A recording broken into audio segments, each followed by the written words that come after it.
Nabi Muhammad Al-Hadi dari kelas 10D. Di tugas PAI kali ini, saya akan menyampaikan tentang khauf dan roja. Sebelumnya, saya tanya ke kalian dulu, apakah kalian tahu apa itu khauf dan roja? Oke, bagus, kalian sudah menjawab walaupun belum terlalu benar. Maka sebelum kita masuk ke konteks Islam, kita masuk ke konteks umum terlebih dahulu. Khauf artinya takut. Maka ketika kita mengetahui apa itu takut, pasti kita merujuk ke arah takut secara fisik atau takut untuk melakukan sesuatu. Dan juga ketika kita tahu kalau roja itu harapan, maka harapan ini merujuk kepada kita mengharap kepada seseorang untuk melakukan sesuatu, begitu. Dan juga kita mendapatkan timbal baliknya. Dalam Islam itu mirip sekali dengan apa yang di konteks umum itu, tetapi kita langsung membahasnya ke Allah Subhanahu wa Ta'ala. Bagaimana itu? Takut adalah khauf. Khauf adalah takut untuk melakukan sesuatu apa yang dilarang Allah Subhanahu wa Ta'ala, untuk mendekatkan diri kita kepada Allah Subhanahu wa Ta'ala, karena kita takut kepada kekuatan dan sifat-sifat yang dimiliki oleh Allah Subhanahu wa Ta'ala. Dengan cara itu kita bisa meningkatkan ketakwaan dan ketaatan kita kepada Allah Subhanahu wa Ta'ala, dan juga kita menjadi dekat kepada Allah Subhanahu wa Ta'ala. Dan juga harapan, roja kepada manusia atau harapan kepada manusia itu hal yang tidak pasti. Tetapi dalam Islam, harapan kepada Allah Subhanahu wa Ta'ala itu bersifat pasti, karena Allah pasti akan memberikan sesuatu kepada kita. Ketika kita mengharapkan kepada Allah Subhanahu wa Ta'ala tentang pahala dan surga dan juga hal yang bersifat duniawi atau akhirat, maka insya Allah akan memberikan kita timbal balik yang kita inginkan, apa yang kita harapkan atau yang kita harapkan lah, intinya begitu. Maka kita bisa belajar dari kisah Nabi Sulaiman dan juga Qarun. Pertama, kisah Nabi Sulaiman.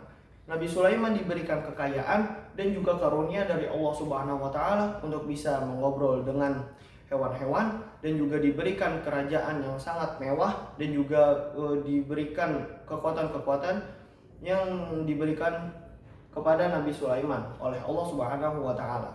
Tetapi Nabi Sulaiman sendiri bilang bahwa aku takut bahwa kenikmatan yang telah Allah berikan kepadaku itu akan menjadi hal yang buruk kepadaku. Maka aku tidak ingin jauh dari Allah Subhanahu wa Ta'ala atas kenikmatan yang diberikan oleh Allah Subhanahu wa Ta'ala kepadaku. Itu adalah bentuk ketakutan Nabi Sulaiman kepada Allah Subhanahu wa Ta'ala. Tetapi dengan ketakutan itu Nabi Sulaiman menjadi lebih dekat kepada Allah Subhanahu wa Ta'ala. Berbeda sekali dengan Qarun, bahwa ketika dia masih miskin atau tidak punya apa-apa, dia berharap kepada Allah bahwa Allah memberikan dia sebuah harta yang berlimpah. Dan ketika Allah mengijabah doanya, apa yang dilakukan olehnya? Qarun sama sekali tidak peduli oleh Allah Subhanahu wa Ta'ala. Dia berkata bahwa harta yang dia miliki dan jasad yang dia miliki atau kemampuan atau semua yang dia miliki sekarang itu atas kemampuannya sendiri dan bukan oleh Allah Subhanahu wa Ta'ala. Maka kesombongan itulah yang membuat Qarun itu tertimpa musibahnya sendiri, karena dia telah membuat Allah murka dan akhirnya ditenggelamkan ke dalam tanah. Maka dari pengertian itu apakah ada dalil? Ada. Maka dalilnya adalah 1. Surat Al-Imran ayat 102.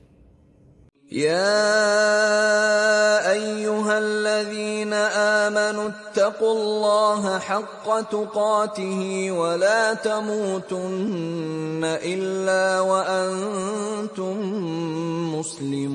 مسلمون. Dan yang kedua, surat Az-Zumar ayat 53. قل يا عبادي الذين أسرفوا على أنفسهم لا تقنطوا من رحمة الله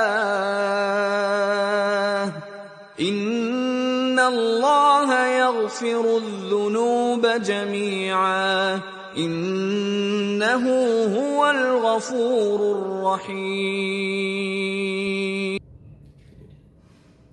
Nah, Inti dari ayat-ayat tersebut atau dalil-dalil tersebut bahwa kita sebagai muslim harus bertakwa sebenar-benarnya takwa. Mengapa begitu? Begini.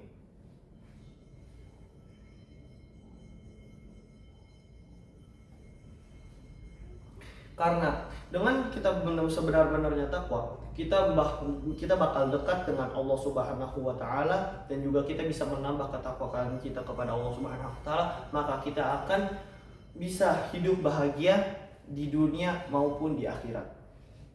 Dan juga kita jangan berputus asa walaupun kita sudah melampaui batas. Kita sebagai manusia, ketika kita sudah melampaui batas, maka janganlah kita melanjutkan untuk melampaui batas tersebut. Kita sudah tahu nih, kita sebagai pendosa, bukannya kita melanjutkan, tetapi kita kembali kepada Allah Subhanahu wa taala untuk berharap Allah mengampuni dosa-dosa yang telah kita lakukan saat kita melampaui batas tersebut. Maka apa contoh-contohnya dalam kehidupan kita sehari-hari? Yang pertama, ada anak yang buta, tetapi dia masih ingin mengaji. Dia takut bahwa dosa-dosa atau perilaku-perilaku yang ia lakukan di dunia itu tidak diterima oleh Allah Subhanahu wa taala. Maka dia masih ingin mengaji dan menjadi hafiz Quran. Dan dengan ketakutan ini dia menjadi dekat kepada Allah Subhanahu wa taala dengan harapan dia ingin memasuki surga dengan rahmat Allah Subhanahu wa taala dan juga dengan perbuatan-perbuatan baiknya.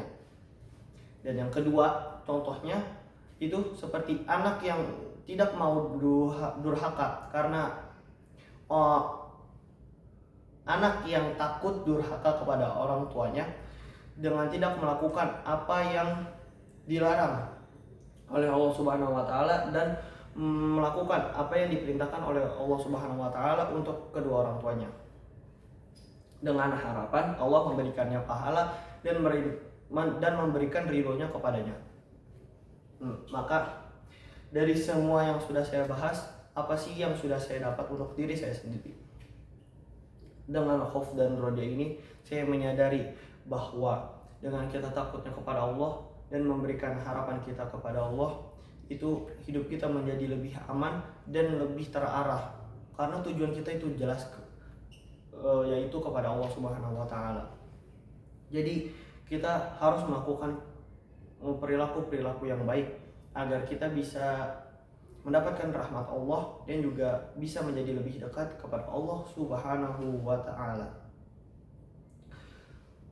Kedua hal ini tentu tidak bisa dipisah yang sudah saya bahas pada awal. Maka kedua hal ini harus kita terapkan selalu. Ketika kita melakukan kebaikan, ketika kita melakukan suatu aktivitas, kita harus kembali kepada dua ini, khauf dan roja. Karena hal ini sangat bermanfaat bagi kehidupan kita. Terima kasih. Wassalamualaikum warahmatullahi wabarakatuh.